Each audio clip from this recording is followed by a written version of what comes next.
Hello, my friends, Takuya here, and welcome back to the History of Everything podcast. I am unfortunately not joined today by my wife, Gabby, as we are currently in a little bit of a time crunch because we are quite literally within an hour and a half of having to leave in order to go to a LARPing event that we are doing in South Carolina called the War of the Barons. Yes, my friends, I am actually going to be leading my own contingent of troops in this event, and I am really looking forward to it. Hello, my friends, Takuya here, and before we get back to the show, I would like to thank today's sponsor, Factor. For those of you who do not know, Factor's delicious ready-to-eat meals are things that make eating better every day so much easier. Wherever tomorrow takes you, be ready for pre-prepared, chef-crafted, and dietitian-approved meals delivered right to your door. You'll have over 35 different options a week to choose from, including keto, calorie smart, vegan, veggie, whatever it is you need, it has it. And there's even more to enjoy with over 55 nutrition-packed add-ons that will make your weekly meal planning even more delicious. Because look, the reality is that Factor is way less expensive than simply getting takeout for every meal, and this is something that is all dietitian approved. It is significantly more nutritious and delicious. It is better than what it is that you could do from a restaurant. And without all the time waste that you have to worry about prepping the meals in the first place, no, Factor meals are 100% ready to heat and eat in the first place. There's no prep, there's no cooking or cleanup needed. Everything is already ready to go. So head on over to factormeals.com/historyoferything50 and use code histoyoferything50 to get 50% off. That's code histoyoferything50 at factormeals.com/histoyoferything50 to get 50% off.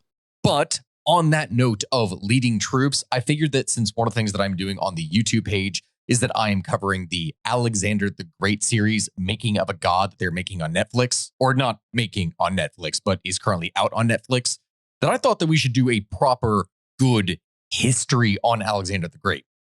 Something that, considering everything that we've talked about, every single thing that I have done across my varying channels, I haven't really talked about the guy all that much.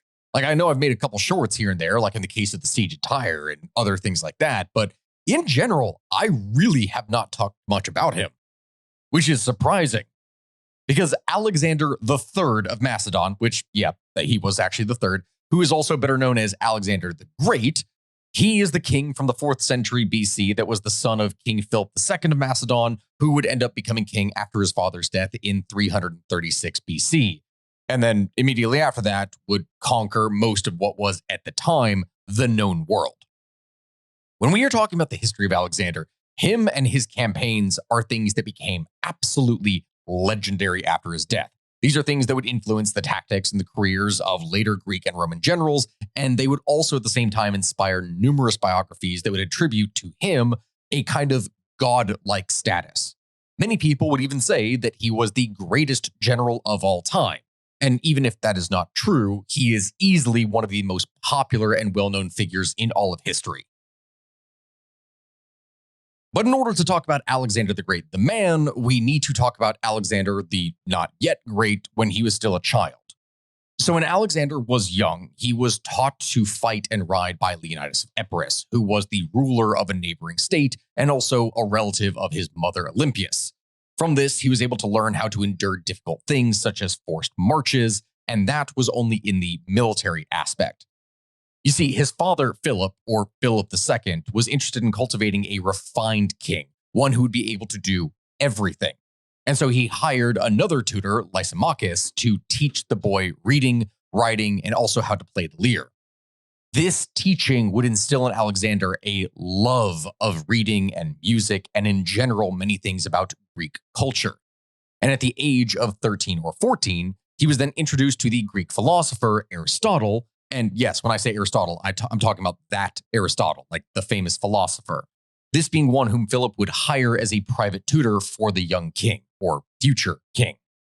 He would study with Aristotle until he was around 16 years old, and the two, even after this, were said to have remained in touch over the course of Alexander's later campaigns. And my friends, while his various tutors' influences definitely had a very profound effect upon him, Alexander from the very get-go seemed to be destined for something that was going to be great from the moment of his birth. He had, after all, a father whose accomplishments would create a firm foundation for his successes that he would have later in life. And I am saying this right now, but people generally do not give Philip II as much credit as he rightly deserves. Because although his father is typically only remembered as being Okay, I should even specify this. The father of Alexander the Great. That's pretty much all that it is that he is known for. Philip II was an extremely accomplished king and military commander in his own right, one that does not get the proper credit that he should. He is the individual who would set the stage for all of his son's victories over Darius III and his conquest of Persia. He is the man who would allow Alexander the Great to have the tools that he needed to become the Great. And here's what I mean by that. Philip should already be the Great because he inherited a very weak, backwards country, something with a very ineffective, undisciplined army, and he took this force and he molded it into a formidable, efficient fighting machine, something that eventually would subdue all the neighboring territories around Macedonia, and after that, subjugate most of Greece. The classic image that you typically think of when you think of Alexander the Great and his Macedonian pike phalanx, that is not something that Alexander created. That is something that his father, Philip II, created. Over the course of the years of his rule, he would use bribery, he would use war, he would use threats, he would use anything that he could in order to secure his kingdom. And without his determination, without his brutality, without his skill, history probably never would have really heard of Alexander. Or if it did, it wouldn't have remembered him, as he wouldn't have been as great as what it is that he'd become. And so while it is very obvious that his father would have a great impact upon him, at the same time, there's this little bit of a weird thing, especially considering that if you have seen the Netflix series, how it is that Alexander thought about himself. Because Alexander, apparently himself, would see his entire being, his success, as something that had been chosen, destined to happen by divine forces. The whole Netflix making of a god thing has him call himself the son of Zeus. And yes, he would actually end up calling himself the son of Zeus and would claim the status of a demigod, which would link the bloodline of his two favorite heroes of antiquity, Achilles and Hercules, with himself, and he would try and behave in the same way that they did. Everything that Alexander the Great did was based off this divine belief later on, it seems. And that belief in his divinity apparently comes from his mother, who, per some of the stories when talking about this, Olympias would go and tell him that his birth was actually a virgin birth, that she had been miraculously impregnated by Zeus herself. And so his birth was oftentimes associated with great signs and wonders, such as a bright star gleaming over Macedonia that night and the destruction of the temple of Artemis at Ephesus. Plutarch would even write that, quote, Alexander was born the 6th of Hecatombion, which month the Macedonians call Luce.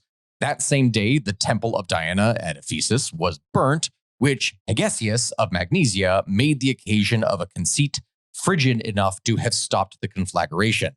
The temple, he says, took fire and was burnt while its mistress was absent, assisting the birth of Alexander. And all the Eastern soothsayers who happened to be then at Ephesus looked upon the ruin of this temple to be the forerunner of some other calamity, ran about the town, beating their faces and crying that the day had brought forth something that would prove fatal and destructive to all of Asia. Which, if you're talking about what Alexander the Great would later do, yeah, that kind of would end up happening. But the whole problem with this thing is that Plutarch, which is oftentimes the source that is used in many of these ancient stories about Alexander, is that he came a good 400 years after Alexander the Great. So while we use him as one of the greatest and best possible sources of information, the equivalent of this is like me going and writing a direct history about the settling of the first colony of the English Jamestown, like I was there or something. We don't actually know if these stories of divinity and Alexander's belief in his divinity started before his conquests or after them. And honestly, it just seems more likely that the stories of his mother were retroactively added into history in order to prove his own divinity and birthright afterwards. And moving beyond that point, although his birth is something that is very well documented by historians, there is very little actual information on what he was like as a child. Aside, of course, tales of his intelligence, as one of the things that he apparently did when he was just a child at the age of 7 was interview visiting dignitaries about Persia, about its strengths, its weaknesses, its geographical settings, etc. In addition to that, we know about his tutors, his childhood friends, such as Cassander, Ptolemy, and Hephaestion, and these would be individuals that would become lifelong companions and generals in the army that he would lead. Fast forward a little bit of time, and in 338 BC, you have King Philip II of Macedon, who invades and conquers the Greek city-states. Philip would take advantage of the fact that the Greek city-states, like much of their history, were divided by years of squabbling and infighting.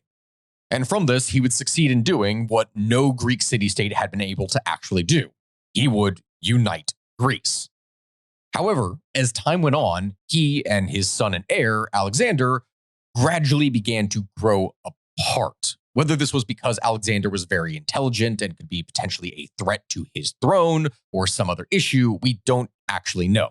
But tensions were going to rise between the father and son. Because Alexander's mother was from neighboring Epirus, the king was oftentimes pressured by a number of his friends and allies and advisors to marry a true Macedonian princess, and from that provide the country with an heir that was purely and wholly Macedonian.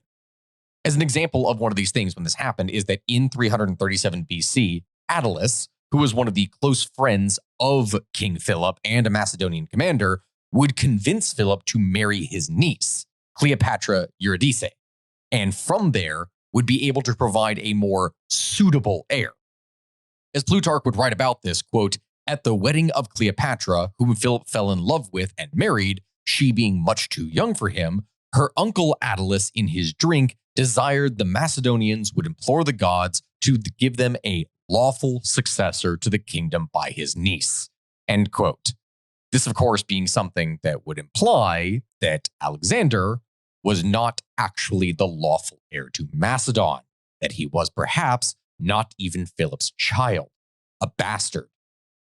At the wedding banquet, Alexander became incredibly angry at this. And when he voiced his outrage and was furious both at Attalus' comments and also his father being completely drunk, because of the remarks that he made, he and his mother were temporarily exiled, she being sent back to Epirus and he being sent to Illyria. Philip's next goal after this was to defeat Greece's age-old enemy to the east, Persia. But before any of this could happen, he ends up getting assassinated. Now, we do not know exactly why this happened. We do not know how, per se, it happened, like who was responsible behind the scenes. But what would go down is that in 336 BC, a former friend and it seems lover of Philip, the head of his bodyguard, Pausanias, would become angry with Philip over some kind of personal matter and end up stabbing him to death. Alexander was very quickly crowned as king, and as Plutarch would again write, quote, "Pausanias, having had an outrage done to him at the instance of Attalus and Cleopatra, when he found he could get no reparation for his disgrace at Philip's hands, watched his opportunity and murdered him.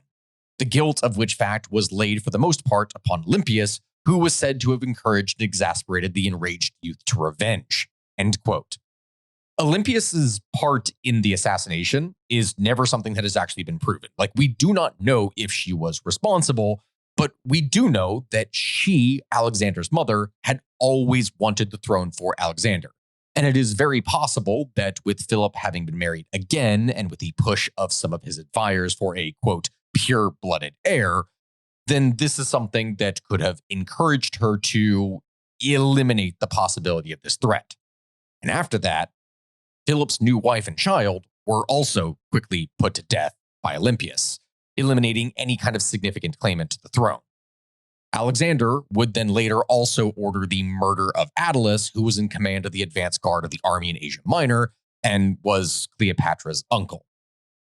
The interesting thing about this entire point and why Attalus was seen as a kind of threat is that at the time that all this was going down, Attalus was corresponding with Demosthenes of Athens, who was one of the leaders down there that was a threat to Macedonia and its rule and subjugation of the Greeks.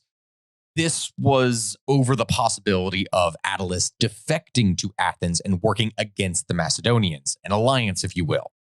Because of this, and because Attalus had also severely insulted Alexander, even though Attalus sent the offer that he had received from Demosthenes to Alexander as a proof of loyalty, Alexander may have considered him a little bit too dangerous to actually be left alive, and so he had him killed. As all of this happened, as Alexander took the throne, news of Philip's death would rouse many different states across Greece into revolt.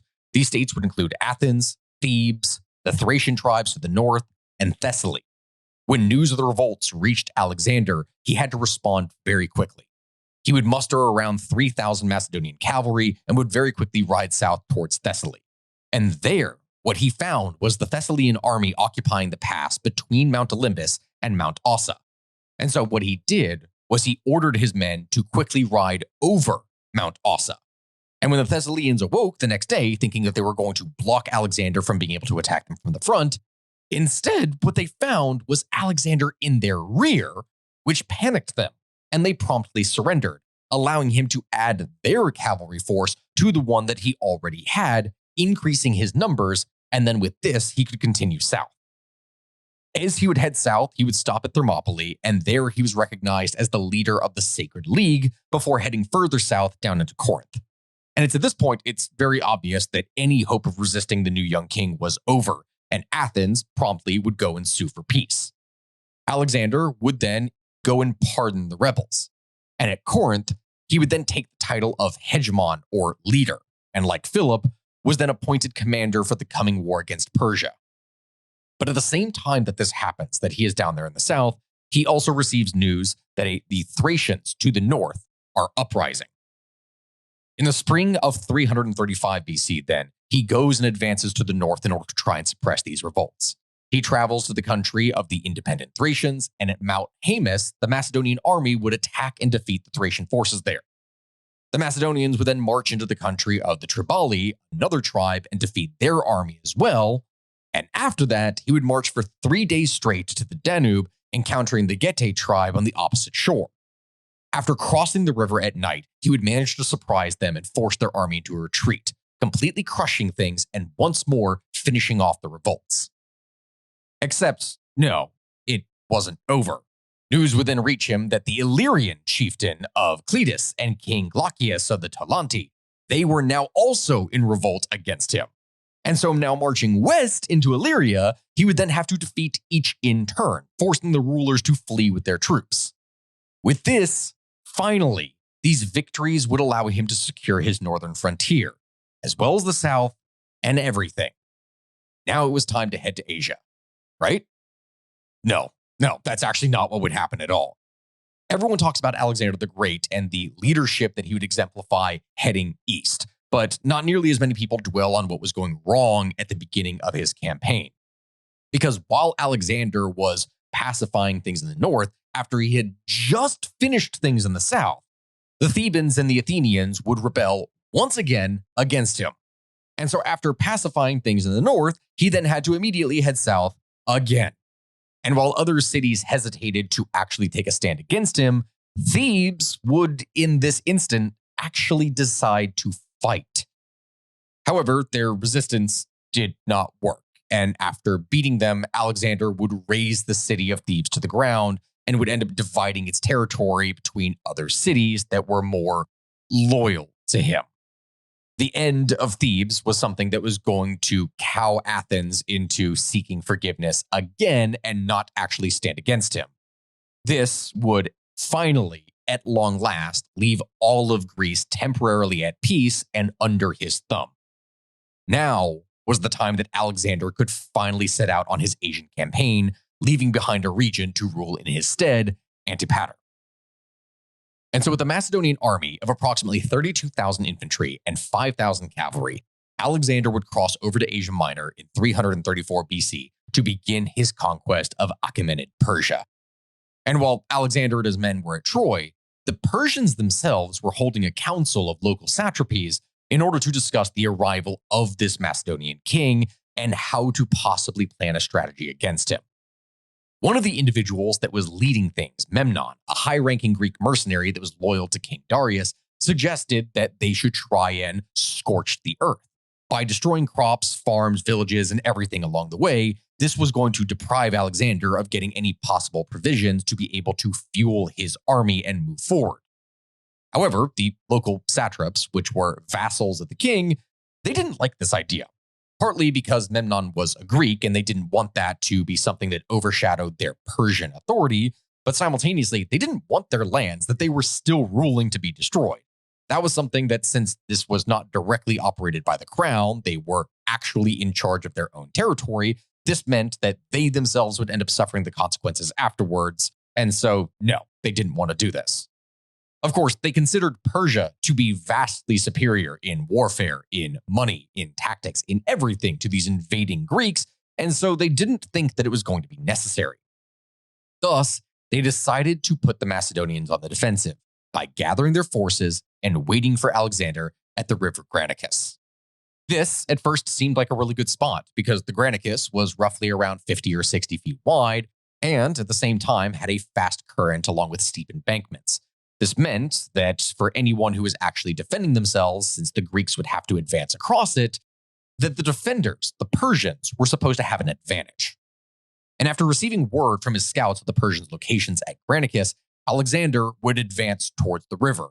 And he realized at that point that he had to defeat the Persians in order to be able to get the resources that he would need to continue on attacking Persia. As the Macedonian forces neared the river, Parmenion, one of Alexander's most loyal generals and also the commander of his left flank, he advised Alexander that they should not attack now, that with the men being so tired, they should wait until morning. But, according to Plutarch, Alexander would reply that it would, quote, disgrace the Hellespont should he fear the Granicus. Historians would later speak of this encounter, saying that Alexander realized that the Persians were not afraid of him because they didn't know what he was actually capable of. And so, rejecting Parmenion's plea, the battle would begin that afternoon. And amazingly enough, it would only last around an hour. Although the numbers, of course, vary among many different sources, we don't exactly know the exact numbers. Modern accounts number the Persians at around 10,000 cavalry and 5,000 Greek mercenary units, plus perhaps another 16,000 more infantry from other sources. We don't necessarily know. Alexander's forces would number only around 13,000 infantry and 5,000 cavalry, and from this, they would be somewhat outnumbered. One of the unique and problematic situations that would occur over the course of this battle, though, is that the Persians apparently positioned their cavalry on the banks of the Granicus, something that you normally wouldn't actually do with cavalry. You don't sit them in an area where they're not able to really move. The Greek mercenary infantry, around 5,000 men, were placed behind them, and many people believe that this, in the end, is the thing that would end up costing the Persians the battle. The Persian cavalry was not able to move forward because of the river banks, nor was it able to actually pull back from the location because the infantry behind them was going to block their movement. In addition to that, the weapon that was unique to the Persians that they were able to utilize with great speed was the scythed chariot, something that on the muddy banks of a river, you couldn't actually utilize. As for why this was done, we will probably never know, and with the lack of leadership that the Persians had short of Memnon, it just seems that the battle ended up being lost before it ever really began. According to the sources, Alexander made himself extremely obvious because of the brightness of his arms and equipment. He was also quite noticeable by the large white plume that he had on his helmet and the fact that, in comparison to the Persians, he went and led his men from the front. This obviousness is not something that would escape the Persians, whose main objective in this was to kill Alexander. Kill Alexander, and the rest of his men would retreat. That was the basic idea. And so what seems to have happened is that for a brief moment, both armies stood across from each other in silence. Alexander had lined his forces on the western banks of the river, and Parmenion would command the left flank, while Alexander, with his bodyguards, his companion cavalry forces, and light troops stationed themselves on the far right. In the center, he would have the traditional phalanx units, where the Thessalian cavalry and additional light troops. Alexander would become the aggressor and send from his center companion cavalry, lancers, and light troops across the river first. The Persians then responded with their own hail of arrows and javelins to try and stop their advance, and from this, they were intent upon attacking the Macedonians in the water, where things were significantly more slippery. It is actually quite hard to attack across a river when the water is literally working against you. Memnon himself would end up leading the Persian center, and as more Persians would join the attack against the Macedonian center, attention was drawn away from Alexander himself, who was not there in the back, but rather in the very front in the thick of it on the right-hand flank.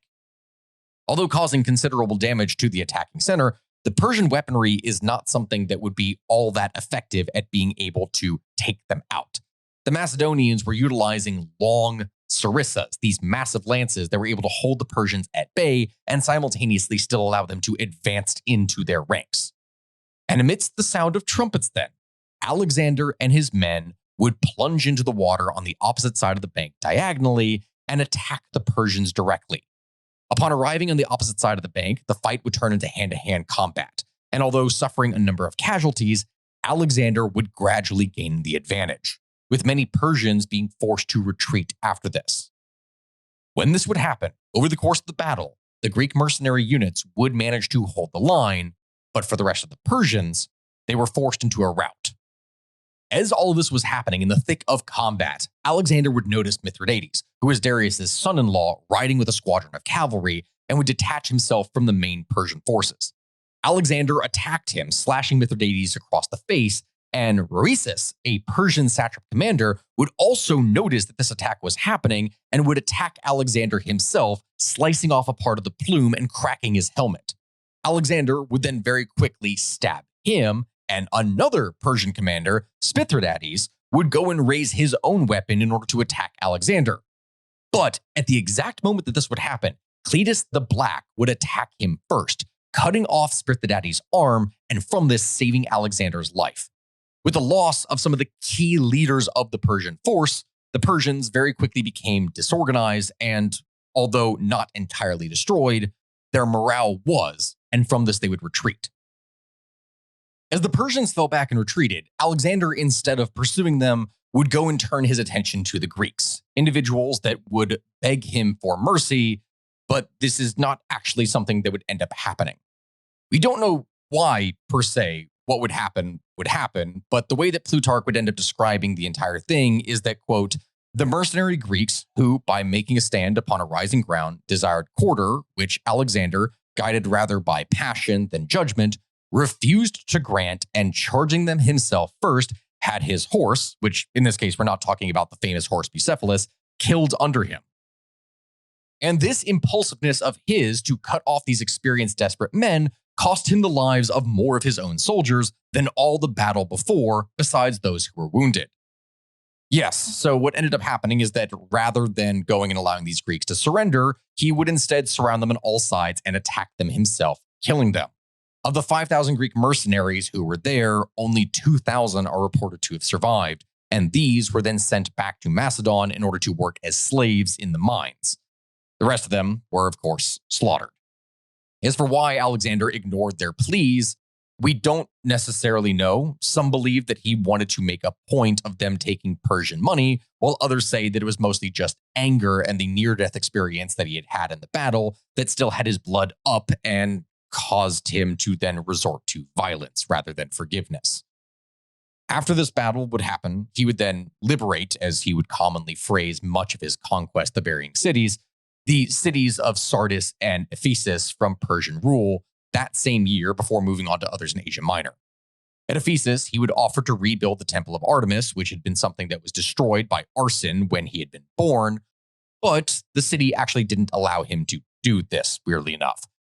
In 333 BC, fast forwarding a bit of time, Alexander and his troops would then defeat the larger force of King Darius III of Persia at the Battle of Issus. And there, Alexander would then go on to sack the Phoenician cities of Baalbek and Sidon, which had surrendered, in 332 BC, and then after this would lay siege to the island city of Tyre. The siege that we're talking about here is easily one of the most famous sieges in history. And honestly, over the course of this podcast, I could probably do an entire episode dedicated to each and every single one of the battles that he did, because these things are truly massive. But if I did that, then there's no way in hell I would actually manage to finish this thing in any reasonable amount of time. The short of it is that Alexander was so determined to conquer the city of Tyre that this island fortress that was split off from the mainland, he went and attached to the mainland. He built a causeway from the mainland to the island from which he could mount his siege engines and actually move forward to attack the city. This causeway in time would collect enough earth around it, and that is the very reason as to why to this day, Tyre is no longer an island. It's actually part of the mainland in Lebanon. And for their stubborn resistance in refusing him for that entire time, the inhabitants of the city were slaughtered and their survivors sold into slavery.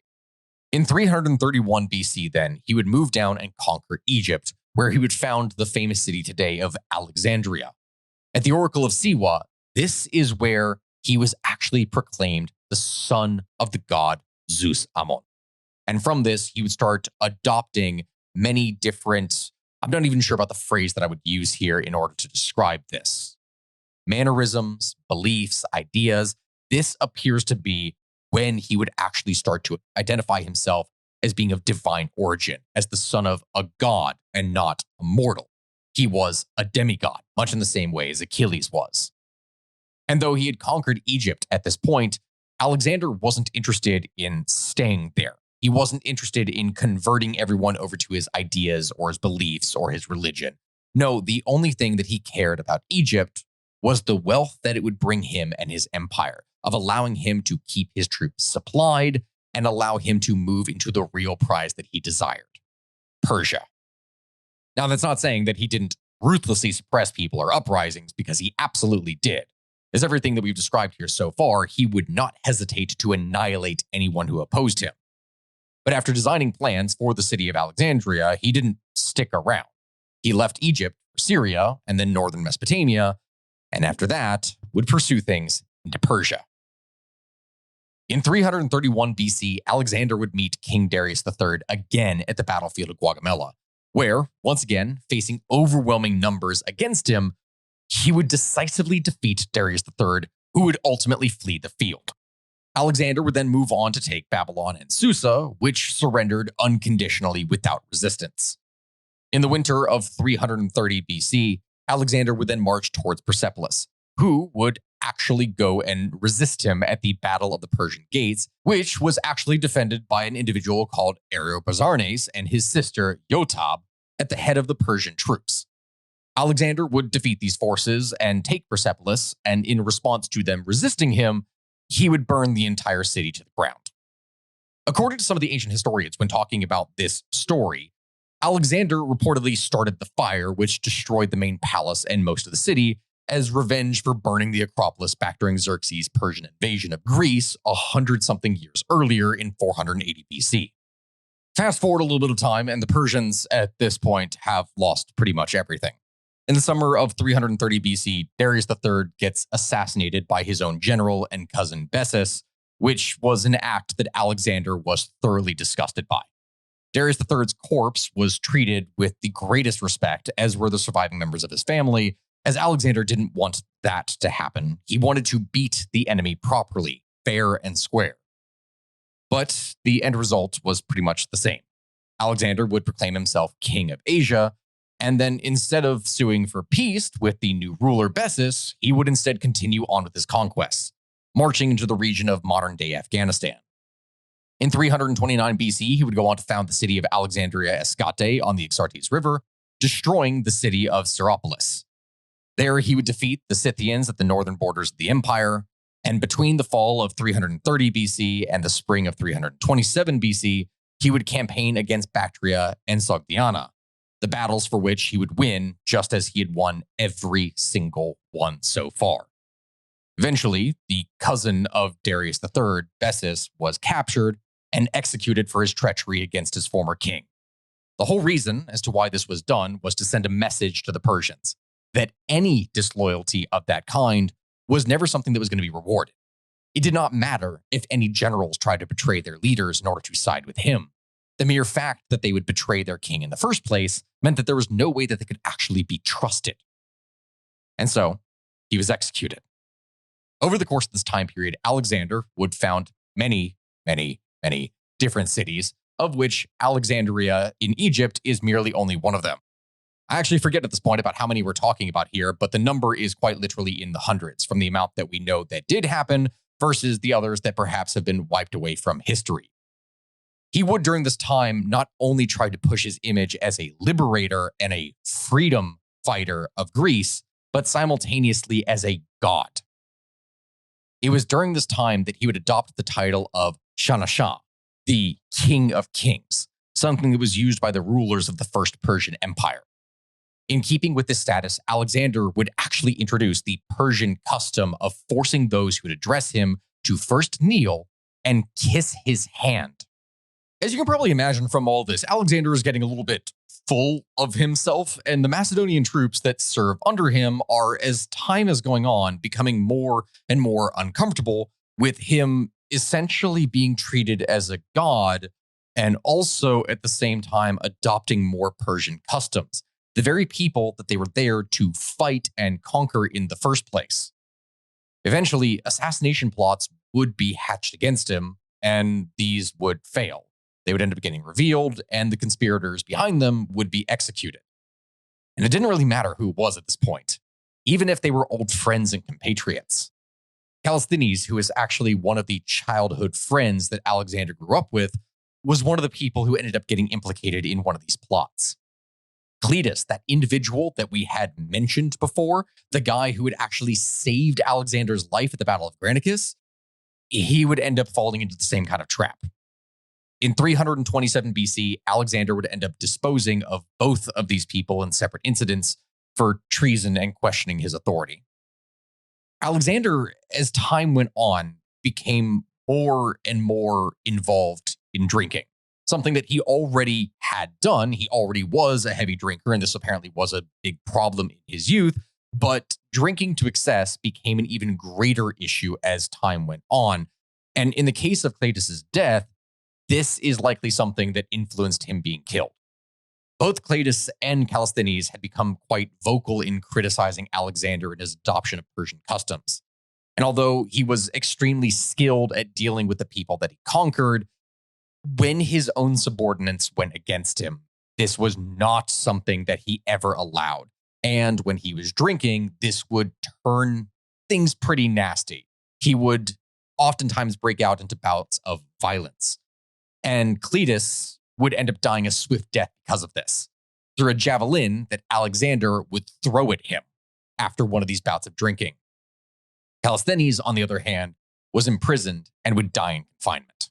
This was starting to be the beginning of the end for Alexander, but it wasn't over yet. In 327 BC, with the Persian Empire firmly under his control and now newly married to the Bactrian noblewoman Roxana, Alexander would turn his attention to India. There, having heard of the exploits of the great Macedonian general, the Indian king Omphis of Taxila would actually submit to his authority without a fight. Aspasioi and the Asakanoi tribes, they were not willing to do this. They resisted him. In the battles that would happen throughout 327 BC and going into 326 BC, Alexander would manage to subdue these tribes, finally meeting King Porus of Parava at the Battle of the Hydaspes River in 326. Porus, during this battle, would charge Alexander's forces with elephants and reportedly would fight so incredibly bravely with his troops that he actually earned the deep respect of Alexander. Alexander liked this guy so much that after he had been defeated, he would end up installing Porus as ruler of a larger region than what he had previously been in charge of. He was now going to be the representative of Alexander in the east. At the time that this would happen, Alexander's horse Bucephalus, the famous stallion that he had had since his youth, would be killed in this battle. And Alexander would end up naming one of the two cities that he would found after the battle, Bucephala, after him. The intention that Alexander had at this point was to continue the war, to continuously march on, to go across and reach the river Ganges, and then further conquests. But his troops, by this point, were exhausted. And considering just how hard Porus had fought, they didn't want to deal with it anymore.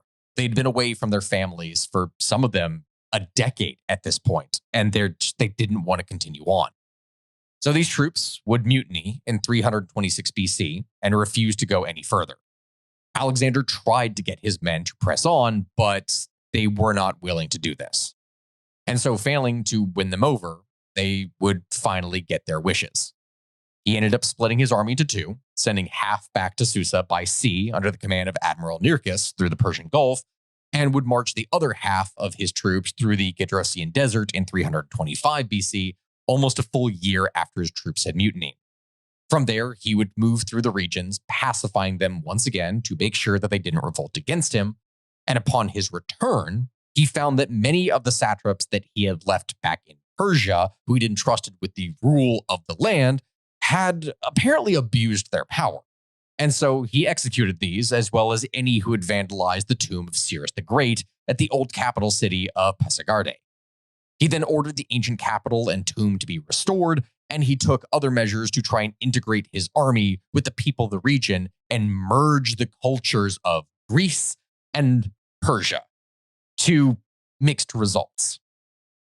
Alexander held a mass marriage service in Susa at 324 BC, in which he would marry members of his senior staff, the companions that he worked with, to Persian princesses and noblewomen, while he himself would also marry a daughter of Darius III. This being something that would allow him to identify himself legitimately with Persian royalty, much in the same way as actually Darius III had in order to get his position as king in the first place. Many of his troops, though, were not happy about this. They didn't like the idea of this merger that was occurring between Greek and Persian. And they really, during this time, hated how over this period, Alexander was adopting more Persian dress and manners and identifying himself as an almost Persian king. They also hated at the time that this was happening, that Persians were being promoted over Macedonians in the army, and Alexander's order of merging Persian and Macedonian units into one cohesive thing. The issue that Alexander had during this time and why this was possibly necessary is that years upon years upon years of campaigning was going to be something that gradually was going to whittle away at the available Greek men that he had. So over time, it was necessary to utilize local forces, and these would have to be trained in the Greek fashion.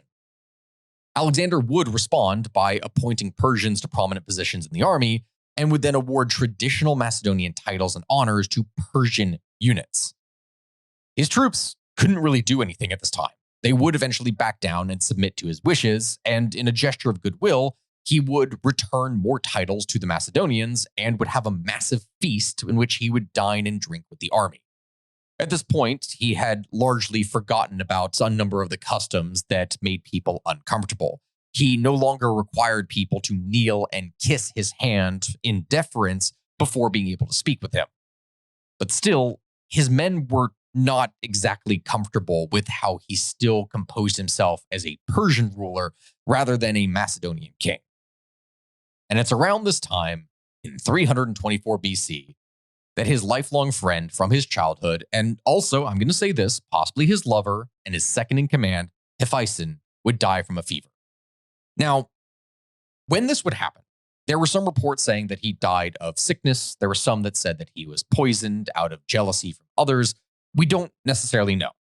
And the other point about this that many people have a tendency to get angry with is when people talk about the sexuality of Alexander the Great. Some people will say that he was homosexual or bisexual or any number of these things. And the reality of the situation is that he was probably bisexual. This is something that was supported by many different biographies that were written after his death. Though we have no absolute certain accounts, it very seems to be plausible, as Hephaestion was routinely noted in the biographies of the ancient sources that would call him Alexander's lover as well as his best friend. So for any of those who go and say that this is something that is propaganda, that is likely not true. It very well seems to be that Hephaestion, as well as many others, he was not the only one. Many others ended up being lovers of Alexander the Great, men and women alike. Many historians would note that in the accounts after Hephaestion's death, that Alexander was completely inconsolable when this happened. Ancient sources give several examples of this, as Plutarch would claim that Alexander slaughtered a neighboring town as a sacrifice to his friend, and another, Arrian, would write that he had Hephaestion's doctor executed for failing to cure him. The manes and tails of horses were cut as a sign of mourning, and Alexander refused to promote another to Hephaestion's position as commander of the cavalry. He would abstain from food, from alcohol, from everything, and would declare a period of mourning throughout the entirety of his empire, something that usually would only happen when a king would die. And it was here, while he was still dealing with the grief of Hephaestion's death, that Alexander would return to Babylon in 323 BC, and with plans to further expand his empire, not actually ending up happening. He would die at Babylon at the age of 32 on either the 10th or the 11th of June in 323 BC. after suffering 10 days of high fevers.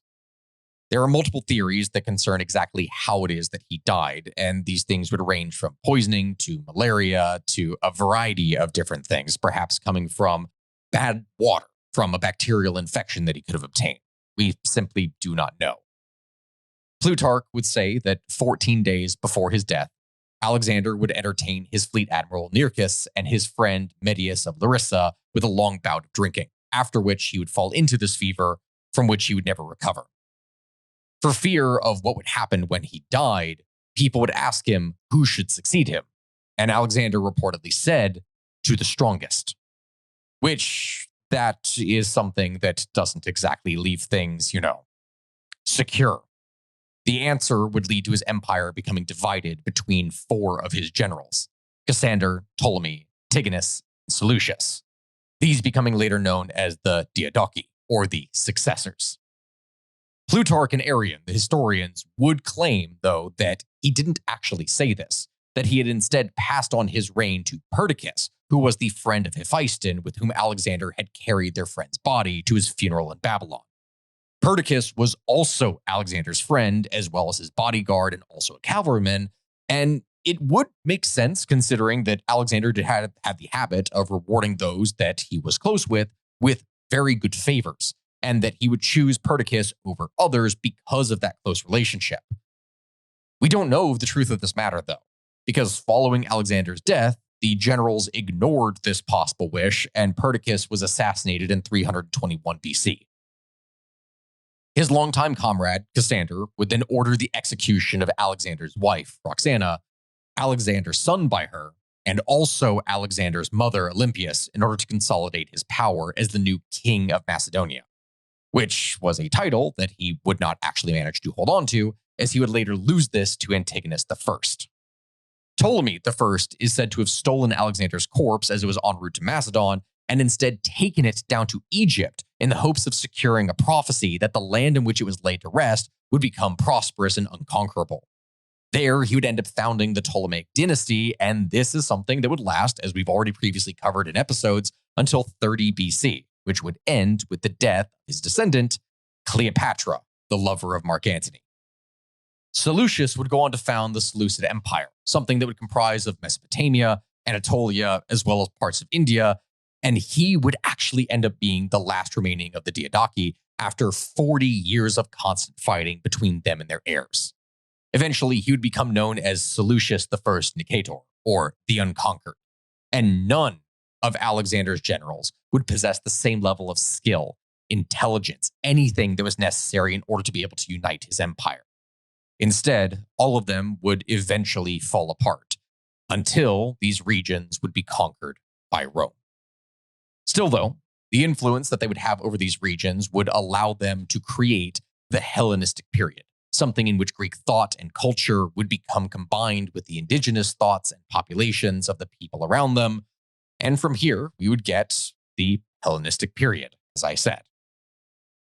That, my friends, is the story of Alexander the Great. And although definitely when talking about a number of his battles, we could go into far more detail, I unfortunately have significantly more troubles that I need to worry about with my own battles that are going to be happening.